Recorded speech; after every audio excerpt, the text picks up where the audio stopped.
Welcome to The Monk and the Hedonist, a podcast that explores longevity and resilience and all the drivers that influence it, from our cognitive to physical to emotional health. The show was hosted by Dr. Bobby Canaro and Dr. Deepthi Agrawal. Tune in as we speak to experts, peak performers, and influencers on these important topics. Welcome to The Monk and the Hedonist. Tonight we have a really special guest. His name is Vijay Boyapati.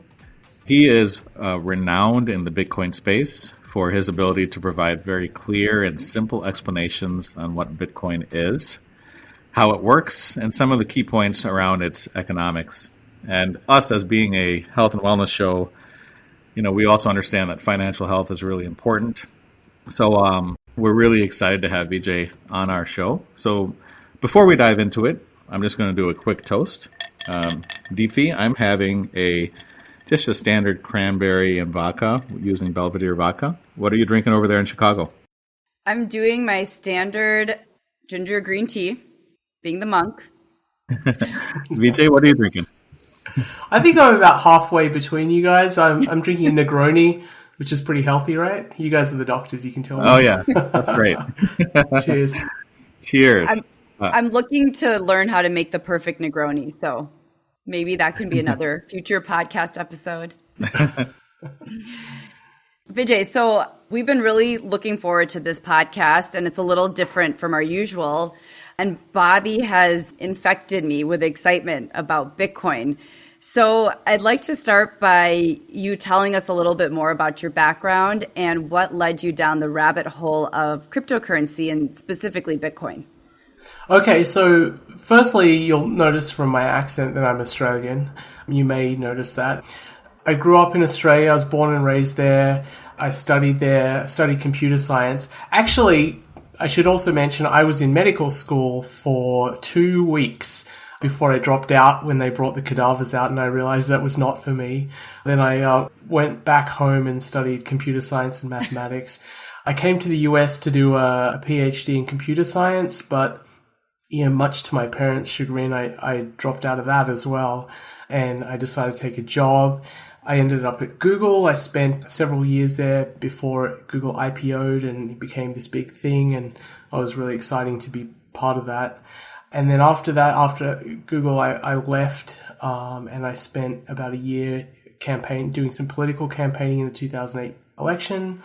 But really, I'm a computer scientist and a software engineer, so I really like building things, and so I've spent a lot of time at startups since then. I came across Bitcoin in 2011 when I had a bet with a friend of mine who's probably the most brilliant investor that I know. And it was a bet about Federal Reserve policy. The Federal Reserve was having a meeting and we bet on whether they were going to increase interest rates or keep them steady. And the bet was for 1 silver coin, 1 ounce silver coin, which at the time was worth about $50. And I ended up winning the bet. And my friend said, hey, look, don't take the silver coin. There's this other thing that I've just recently come across called Bitcoin. Take Bitcoin in payment instead of the silver coin. And I said, okay, you're a smart guy, whatever, I'll take it. I had no idea what he was talking about. And he said, well, you have to download this software. And I said, okay. So I went and did that. And then the software started downloading the blockchain, the Bitcoin blockchain. That took hours and hours. I was just like, what the hell is this? And then in the end, he said, look, I sent you 5 Bitcoins. And he showed me a primitive block explorer where you can sort of explore Bitcoin addresses and how much each address has, how many Bitcoins each address had. And it looked like gobbledygook to me. I couldn't tell what any of it was. It was very confusing. But I believed him. I said, okay, great. So that's how I came across Bitcoin. And to end that story, that laptop with 5 Bitcoins was lost. My ex-girlfriend took it when it wasn't worth very much. So it wasn't like she was stealing anything. I just gave it to her. And I contacted her many years later, and when the laptop was worth $100,000, and she said it had been stolen in a hotel. So those Bitcoins have never moved. You can still see them on the blockchain.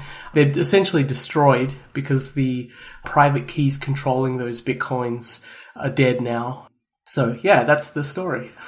Wow, that's fantastic. Wow. So Vijay, I mean, so you've been in the Bitcoin world pretty much since like 2011. Am I right when you said right? So you've seen tremendous volatility with Bitcoin, and as of today, we're kind of hovering close to 60,000. We crossed that, and we kind of came back below it. So what kind of advice do you give to someone who's just kind of entering the space and worried about these huge movements in price? Yeah, so just from an investment point of view, I always tell folks it doesn't matter how volatile an asset is to whether or not you should have it in your portfolio. If something is really volatile and that scares you, you can calibrate that with position sizing. So if you can't handle having 10 or 20% of your portfolio in Bitcoin, that's totally fine. Maybe you can only handle 1% of your portfolio in Bitcoin. And actually in 2012 to 2015, I used to tell people that you should consider putting 1% of your portfolio in Bitcoin, because most people's portfolios move by 1% every day just from the volatility of the stock market, bonds. So most people don't notice that. They don't even care. They're not paying attention. So if you had 1% of your assets in Bitcoin and Bitcoin went to zero, then you're probably not going to notice. You might be a little bit sad, like that bet didn't pay off, fine, but I didn't really care. That's what I used to tell people. I think Bitcoin is far less risky than it was back when I used to say that. Some of the biggest risks about Bitcoin are now essentially resolved. So, if you feel like Bitcoin's too volatile, just change the size in your portfolio to a point where you're comfortable with it. I would say the only mistake is to have zero. You shouldn't have 0% of Bitcoin in your portfolio, because it's really great as a non-correlated asset. And the only free lunch that we ever get as investors is having assets that are not correlated. So when one of your assets is going down, the other one's going up, and it kind of protects you from the downside. And there's been a lot of research in portfolio theory that shows that portfolios that have uncorrelated assets do better than portfolios which just have all the assets essentially the same.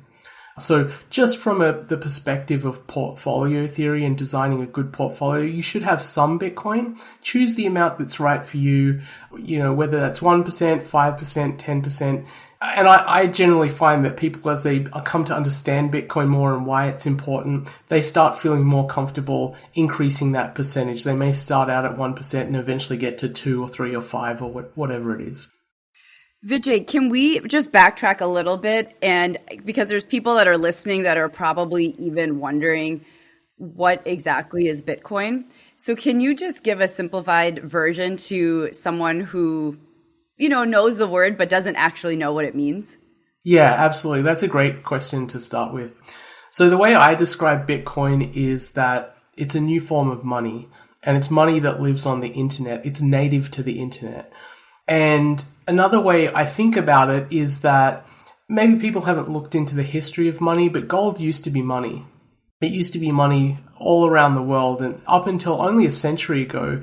And in the 19th century, gold was basically used as money everywhere, across the entire globe. And the way I describe Bitcoin is it's digital gold. It has a lot of the properties that made gold really good as money throughout history. And we've understood these properties or attributes for a long time, since all the way back to Aristotle. Fungibility, that is one piece of the thing is equivalent to another piece. So gold is better than diamonds, for instance, because diamonds are irregular in shape and quality. So when you're trading with diamonds, the person has to look at it and check whether it's as good quality as the other one. Whereas gold, if you have a piece of gold, it's equivalent to the other piece of gold. So fungibility, portability is one. So it should be easy to transfer because you want to use money to carry value with you. Durability, so it should last. It shouldn't be something that is easily destroyed. So wheat is not good money because it's easily destroyed. And probably the most important one, the one that people probably think about with money, is scarcity. If a money is really very abundant, then it doesn't make good money. So the thing that made gold really demanded and good for money is that there was a very limited supply of gold. If you look at how much the supply of gold grows per year, it's very small. It's like 1 or 2%. So Bitcoin has that attribute, but even more so than gold. The supply of Bitcoin is strictly limited to 21 million Bitcoins. There'll never be more than 21 million Bitcoins. But Bitcoin has this one extra magical property that gold doesn't. It's like gold that can be teleported across the world. That's a very powerful thing, to be able to send value to someone across the world as easily as sending an email. And in fact, this has never been possible before in the history of the world, to be able to send value to a distant person without anyone in between, without any intermediary such as a bank or a nation state or government helping you out to facilitate that transaction. So this is a gigantic breakthrough in computer science that Satoshi Nakamoto, who was the person who invented Bitcoin, basically solved. It was an open problem in computer science that had been open for 30 or 40 years called the Byzantine generals problem. And he figured out a solution, and he created this new money on top of his solution. So that's kind of the way I describe Bitcoin. It's digital gold with this extra magical property that you can teleport it. And can you go into a little bit more detail if someone's wondering exactly how do you teleport it? How am I going to exchange that with someone else halfway across the world? Yeah, that's a great question. So you own Bitcoin, and what do you own? You own essentially a private key, which is a piece of information that gives you the capacity to send those Bitcoins. Only the person with the private key can send the Bitcoins. And what you do is, if you have Bitcoins, you sign a message and you submit it to the Bitcoin network saying, I have 10 Bitcoins and I want to send 3 of them to this other address. And when you submit it to the network of computers will look at the transaction and see if it's valid. If it's valid, then they'll add it to the blockchain. And the blockchain is this fancy term, but it just means a history of the transactions that have ever happened on the Bitcoin network. And then it'll be recorded that that transaction happened, and the person with that address will have those Bitcoins that you sent. So that's the kind of mechanism that's happening underneath when you're sending Bitcoins from your address to someone else's address. And an address can be created on any computer device, on a phone, on a computer. So someone on the other side of the world can pick up their smartphone and create an address, and then you can send to that address, just as if it was an email address and you wanted to send an email to them. Vijay, you talked about scarcity being one of the properties of Bitcoin. And with gold, we have gold miners digging up more gold to kind of increase that supply. So how does that work with Bitcoin? Because there's apparently mining with Bitcoin as well, but you're saying that there is a cap at 21 million. So my question is, how many Bitcoin are left yet to be mined? And how does that impact kind of the pricing and what we're seeing with the Bitcoin price? Yeah, so I mean, it's kind of an involved topic, but I'll try and give like a high level view of it. So on the Bitcoin network, there are these things called miners, and they're just computers on the network. And the job of miners is to validate transactions. So Deepti wants to send you some Bitcoins. She submits a transaction saying, I have 10 Bitcoins, I'm sending Bobby 3 of them. And then the miners on the network see all the transactions that have been posted, and they validate them, and they group them together into something called a block. And the thing that's kind of cool about Bitcoin is that the miners have to expend energy as a part of securing the network to make sure these transactions are secure and everyone agrees that they're valid. So the miners on the network actually expend quite a lot of energy in this process to make the network really secure. So that's kind of the function of the miners. And every 10 minutes, a new block is created and added to the blockchain. And a block is just a list of transactions that have been submitted to the network in the last 10 minutes, approximately 10 minutes. So every 10 minutes, a new block is added to the Bitcoin blockchain. And if you want, anyone can download the Bitcoin software, which is free, onto your computer, and you can start running it. And the thing it'll do is it'll start downloading the blockchain. It'll download the entire history of transactions that have ever happened on the Bitcoin network. And then you can use your computer to verify whether someone else is submitting a transaction to the network, whether they're submitting a valid transaction or not. And so Bitcoin's been running for about 11 years now. Is that right? 12 years now. And miners have been adding blocks to the blockchain for that entire period of time. And one of the things that they do when they create a block is the miner is given a reward for mining. They're expending energy, they're using electricity to mine these blocks, and they're given a reward. And that reward shrinks over time. So in the beginning, each time a block was created, the reward was 50 Bitcoins per block that was mined. And after 4 years, every 4 years, there's an event called the halving, where the reward that you get for mining a block gets halved. So the first 4 years, every time you mined a block, you get 50 Bitcoins. The next 4 years, you get 25. The next 4 years after that, you got 12.5. And now the block reward is 6.25 Bitcoins per block. So because it keeps halving, it means eventually the total number of Bitcoins is going to converge to the number 21 million. And so far, I think it's about 18.6 of the 21 million have been mined. So already, the majority of Bitcoins, something like, 80 or 90% have been mined. So there aren't that many new Bitcoins to be mined. And that's actually one of the things that's attractive to investors, is that they know that when they buy Bitcoin, the supply is not going to be diluted by a lot more Bitcoins coming onto the market later on. They know that they have a fixed chunk of the total supply for the rest of history. That's a very attractive thing as a store of value. You want to know that the thing you hold isn't going to be debased or someone's going to create more of them. You hold a fixed chunk of the pie. Thank you. That was a great explanation.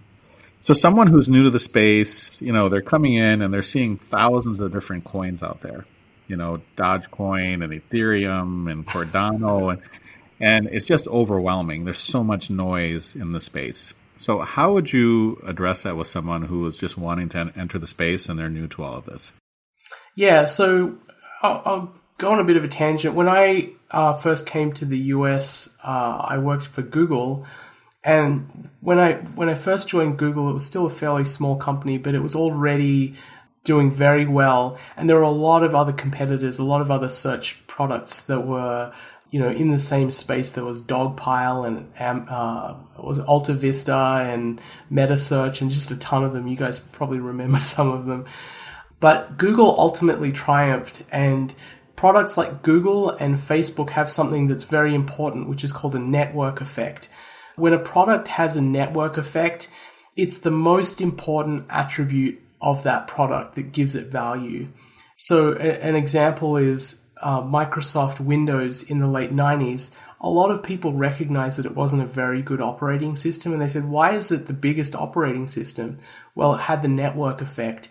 It had the most users. So the companies that were developing software wanted to go where there were the most users, so they developed for Microsoft Windows. And users wanted to go where there was the most software.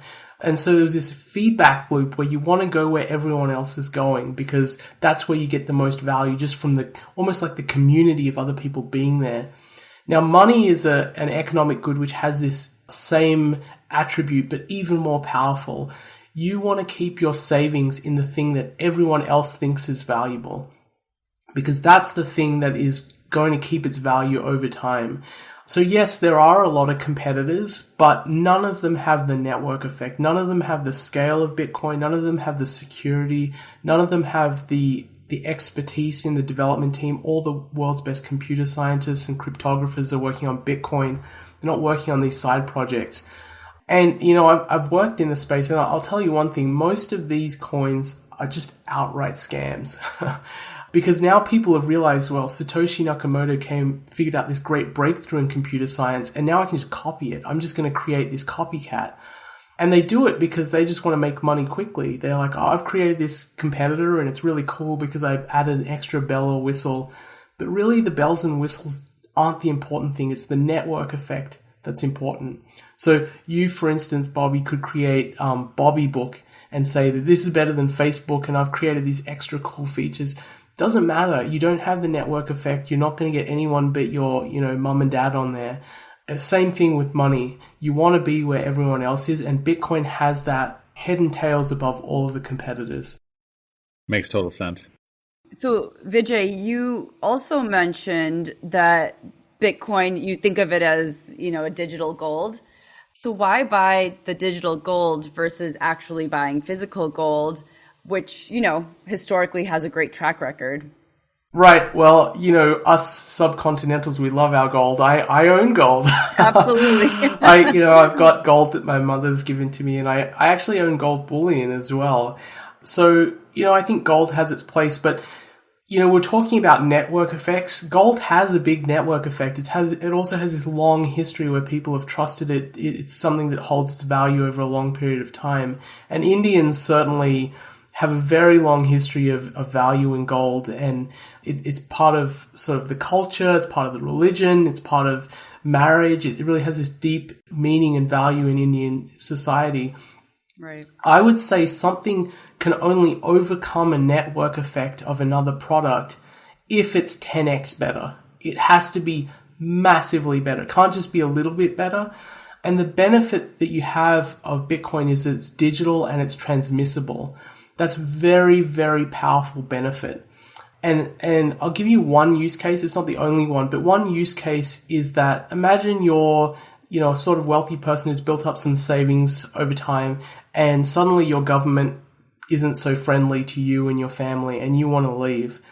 Leaving with gold is very difficult. Gold is bulky and cumbersome, and it's easy to detect, and, you go through customs, they're going to catch you with the gold in your pants. Bitcoin, on the other hand, you can store $100 million worth of Bitcoin in your head, and you can cross the border and no one will ever know. And once you've felt that, once you've felt the power of being completely sovereign over your own savings, having complete control over your own savings, and being able to go anywhere you want without anyone being able to stop you, it's a very, very powerful, liberating feeling. So that is one of the reasons Bitcoin is, on that attribute, Bitcoin is 1,000x better than gold, because, I can send Bitcoin almost instantly to anyone on earth. Whereas if I wanted to send you some gold in Chicago, well, I can't do it now. I have to go to the post office. I have to insure it. It's going to take like a few days. Maybe someone steals it along the way. Those are all big problems for people who want to transmit their wealth or carry their wealth, or for even for a financial system that wants to move money between financial institutions. Those are big problems that need to be solved. Vijay, you talk about one of the advantages for Bitcoin as being able to transfer your wealth or move around with your wealth, carry it with you, the portability of it. One of the criticisms I hear often is the difficulty of buying Bitcoin and then storing the coins. They can be lost, they can be hacked or stolen.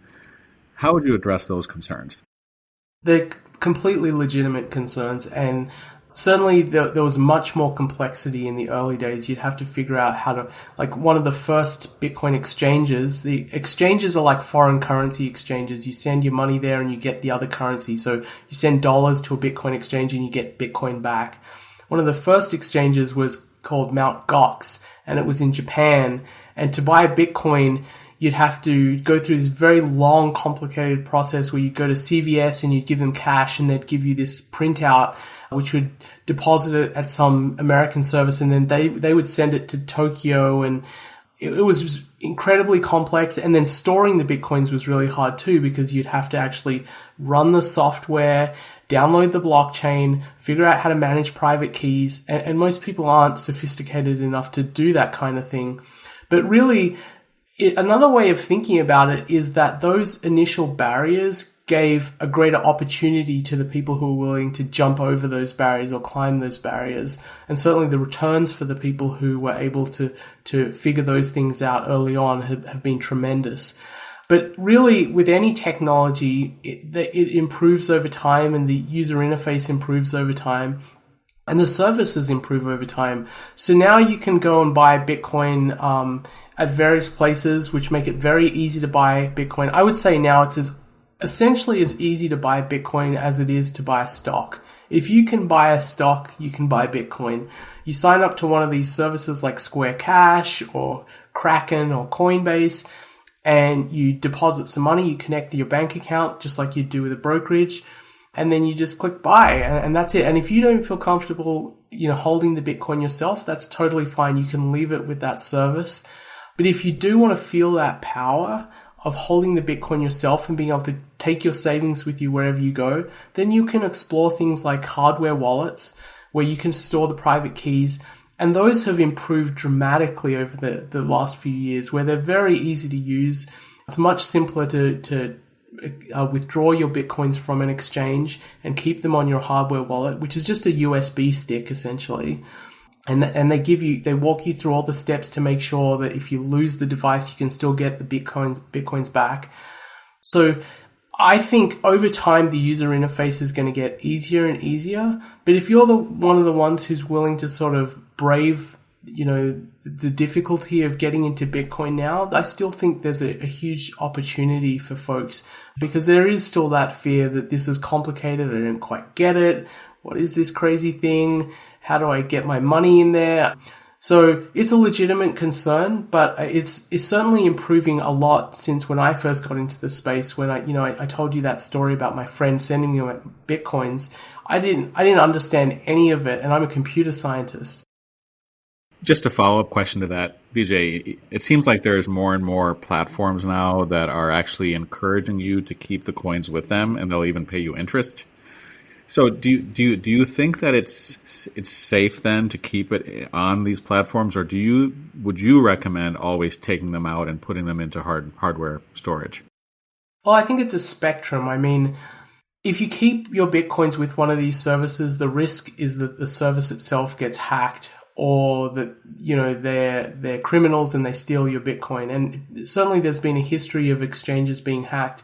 The security procedures that are being used by these exchanges are much, much better than they were a few years ago. So the level of trust you can have in them is higher. They're also regulated, so if they do anything funny, they're going to go to jail. So you could certainly have more trust. I personally don't keep my Bitcoins on these exchanges, because that means I don't get the full benefit and full power of what Bitcoin is, which is to keep my savings and have control over it.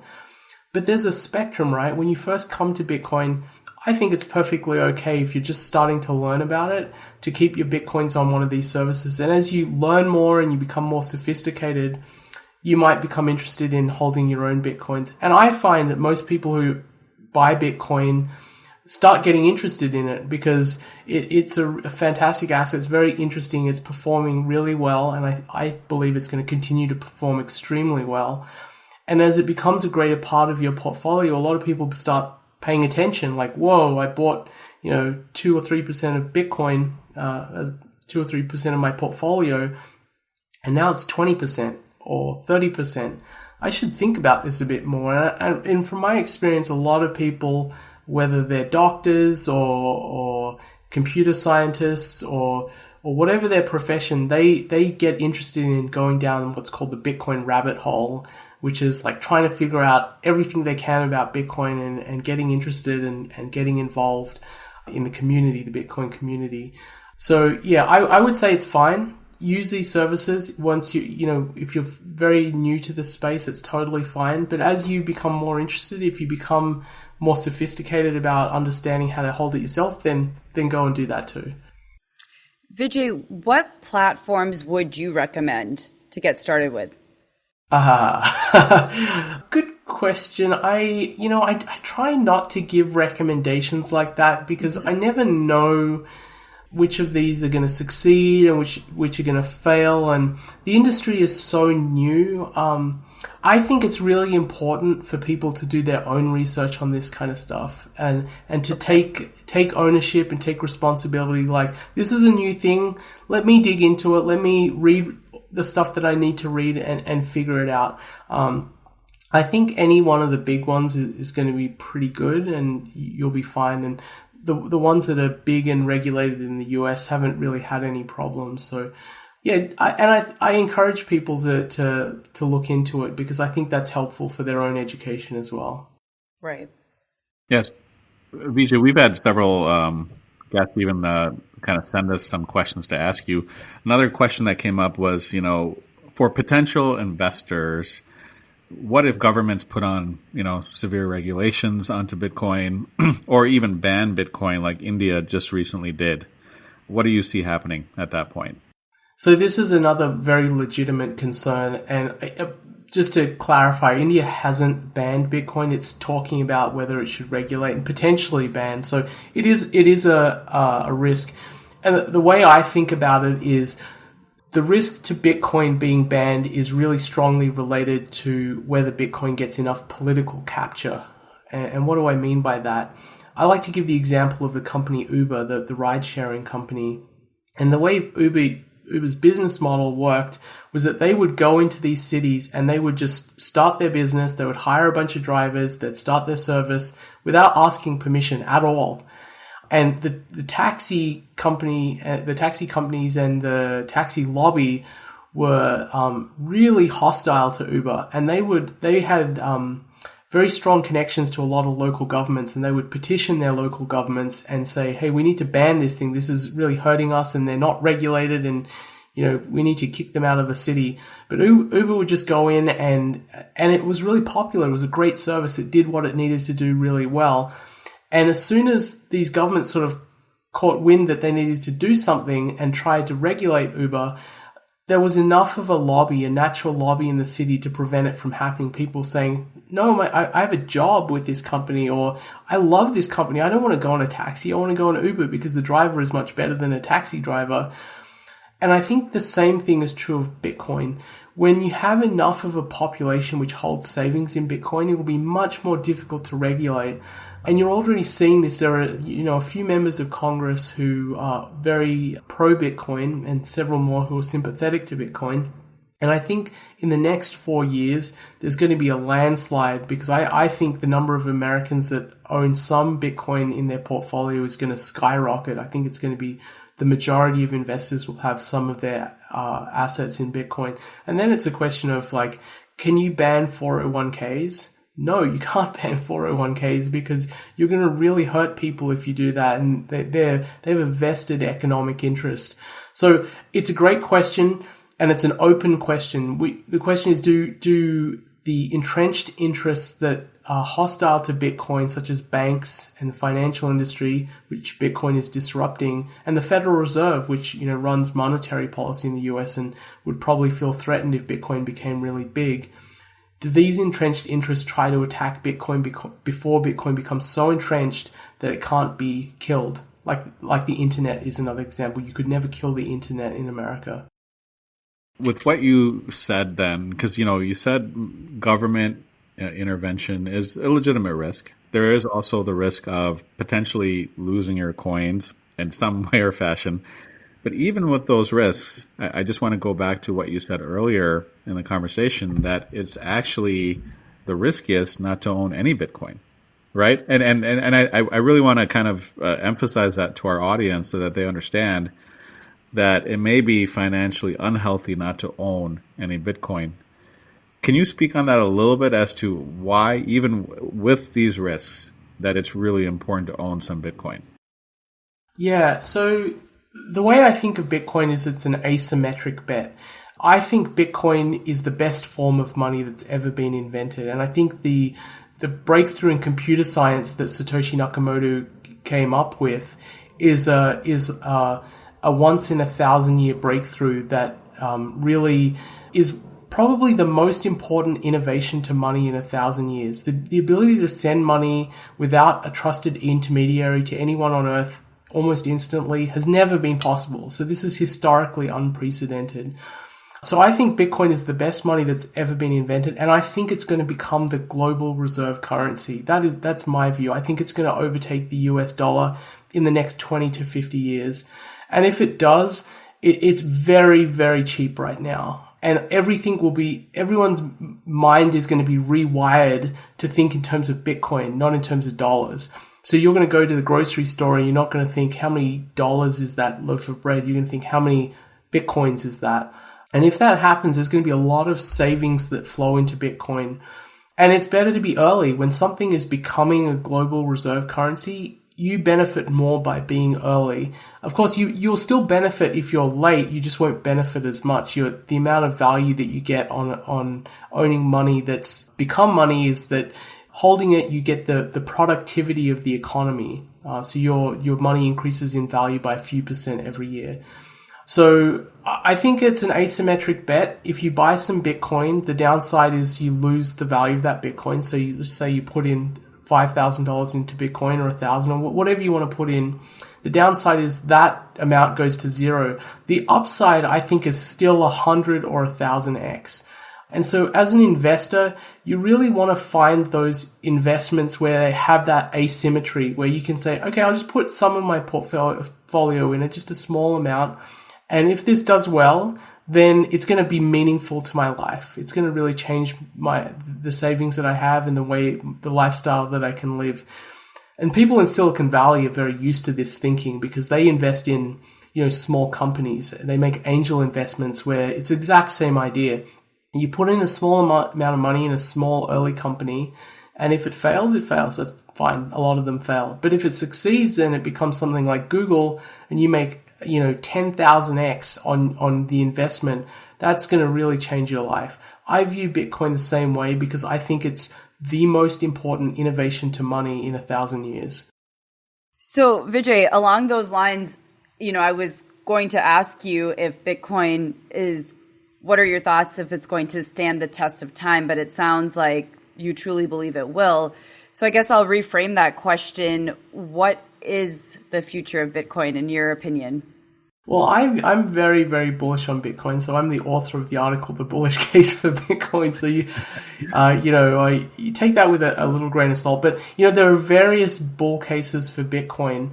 And one of them is that it becomes the global reserve currency. It replaces the dollar. And if it does get there, then I think you could put a price target on Bitcoin of, 10 million or more per Bitcoin. But there's also another case which I think is much less far-fetched to the average person. And that's that Bitcoin does what gold does, but is better than gold. And it's a better store of value because it's more scarce than gold. Gold supply continually increases. Bitcoin supply is strictly capped. And Bitcoin's more transmissible than gold, as we talked about. So it makes sense to me that Bitcoin should at least have the same market capitalization of gold, if not, 2 or 3 times bigger than gold. And if that were the case, then you could put a price target on Bitcoin of 500,000 to about 1 million. And that to me that's what I consider a more conservative, bullish case for Bitcoin. Just recognizing that this is better than gold. Maybe it doesn't replace the dollar as the world's reserve currency, but I really feel like it's going to replace gold for that store of value use case where people think, I want to put some of my savings into gold because I believe it's a good store of value. I think in 10 years' time, most of that use case for gold is going to basically be gone, and it's going to all those savings are going to drain into Bitcoin. If it ever were to take over as currency, then would they produce more Bitcoin? Would that ever be a possibility then? No, well, that's the thing. Bitcoin cannot be created. Never. It's designed in such a way that it's impossible to create more Bitcoin, and that's one reason why some governments may be a little bit hostile, because then they lose control of monetary policy. But really, it's not that crazy. The world used a gold standard for many, many centuries. And the 19th century was actually the century when the standard of living for the average person grew the most in the history of the world, from people living in abject poverty to being, middle class and having a decent lifestyle. So that was under a gold standard. And I really believe having a sound money that can't be tampered with is really a good basis for a new financial system. Because, governments talk about how they need to manage the money supply and what a good job they do. But really, if you look at history, the history of monies that have been managed by governments is a very bad history. It usually ends very poorly because there's always this political pressure to create more. We need to give money to special interest groups, or it's politically difficult to let a nation go through recession. So why not just print more money? And that's, in a way, it's kind of like giving a heroin addict just another dose, because it's painful to let someone go through remission. And that's what the Federal Reserve does. Every time the economy is about to go into a recession, and recessions are actually healthy because they clear away all of the malinvestment, all of the investment in the things that the economy shouldn't have been doing, should be cleared away so that we can do the things that are productive and healthy, building factories and, investing in the future instead of like building houses and laying granite like they in the financial crisis in 2008. We need those things to be cleared away. But the Federal Reserve doesn't want to do that because it's so politically painful. As soon as you have a deep recession, the government's like, what do we do? What do we do? What do we do? And that's so bad for the money, the underlying money. So historically, money controlled by governments has always been destroyed because governments can't avoid that temptation. Let's just create a bit more money. It'll be easier for us if we do that. What do the economists think about how you feel about Bitcoin? I don't know if many economists listen to me. Maybe they should. But the economics profession, unfortunately, is a profession that I feel like has been politically captured. It's a profession where they're so closely tied to government and government funding that I don't feel like they're really objective or they can think independently. They say what governments want them to say because they're essentially paid by the government. I really think it's quite a different profession to something like physics or mathematics, where governments don't really care so much about them and they can go and think independently without that influence. And actually, if you speak to a physicist, they'll always laugh about how economists try to pretend they're one of the natural sciences and how they're doing experiments that are repeatable. Of course, there's no repeatable experiments in economics. You can't, for instance, go back to the Great Depression and say, okay, let's run this experiment 3 times and see what the result is if we change this policy or change this policy. So economics is not a natural science. And I think it pays in general for people to be, skeptical of the people in economics giving their opinions, because usually those are opinions that are friendly to the status quo and to the establishment. Vijay, you talk about how Bitcoin is an asymmetric bet. It's one of the best asymmetric bets out there. And, for the average person, when they make their investments, they may not be thinking of investments on those terms. They may be thinking of the S&P 500 index or some value or growth stocks. But when we're talking about Bitcoin, it's really destroyed any other investment over the last decade. Would you agree? Absolutely. It's outperformed everything. There is no other asset that's done better than Bitcoin over the last 10 years. Not even close.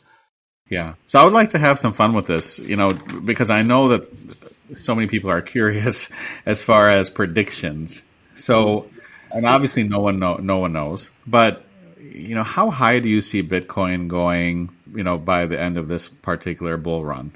Whether that's the summer or, does the bull run end this fall? Does it go into 2022? What's the peak that you see Bitcoin going to?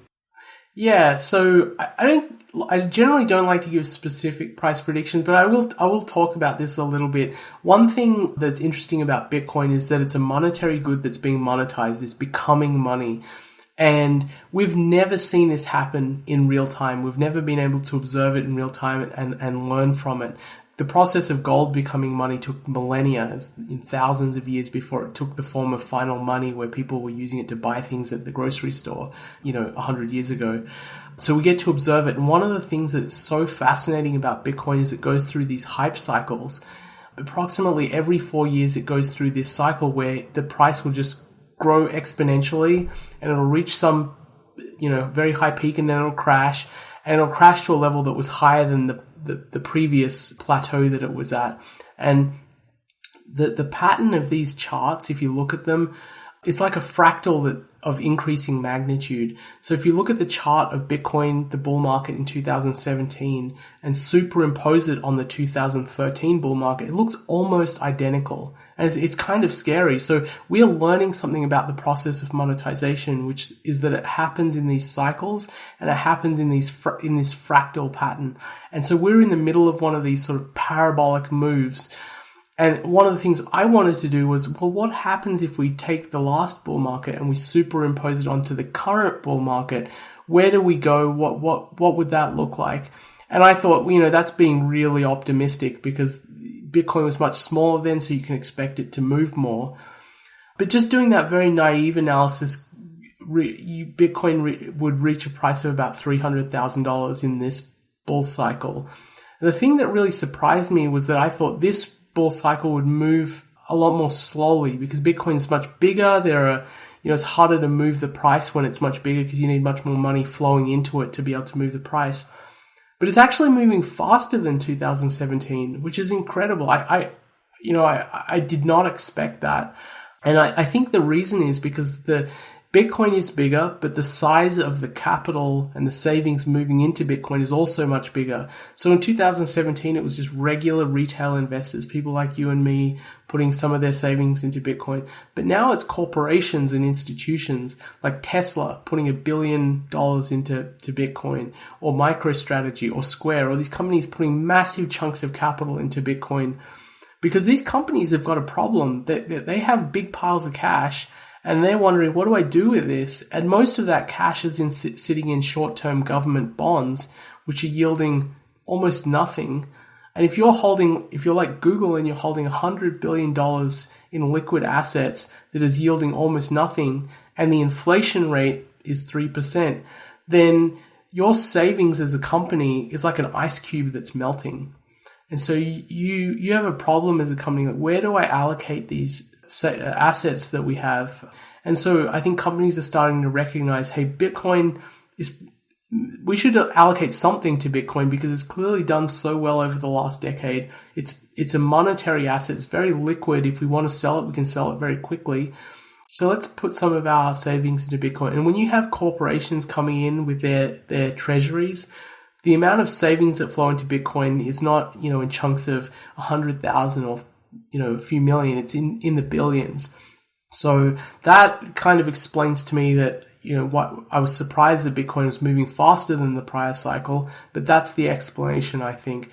So that was a naive analysis. I'm not going to say that's my prediction. It's just a very simple thing. Take the previous cycle, apply it to this one, and see where we get. That gets you to 300,000. It could be anywhere from, I don't think the bull market is over right now, but yeah, it could be anywhere from 70, 80,000 all the way up to hundreds of thousands. I don't know where it's going to fall in that cycle, but it's going to be fun to watch, and it's going to be a fun ride for sure.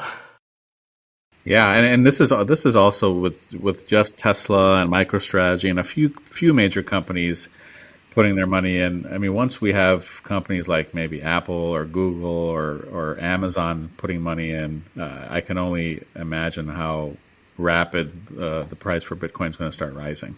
Yeah, absolutely. If one of those companies, one of the big tech companies, put even 1% of their assets into Bitcoin, the psychological impact of that would be massive. It would be such a huge stamp of approval. And certainly, companies like Tesla's a very innovative company, so it gave a stamp of approval, but also people like, well, Elon Musk is crazy, so he would do that, but he's also brilliant, so he saw something that maybe these other companies will take a little bit longer to see. So, Vijay, this was extremely helpful and informative. We always like to end our podcast by asking, our guests, what is your guilty pleasure? Oh, guilty pleasure. So I have 3 kids, so I don't have much time for guilty pleasure, but I really love smoking meats.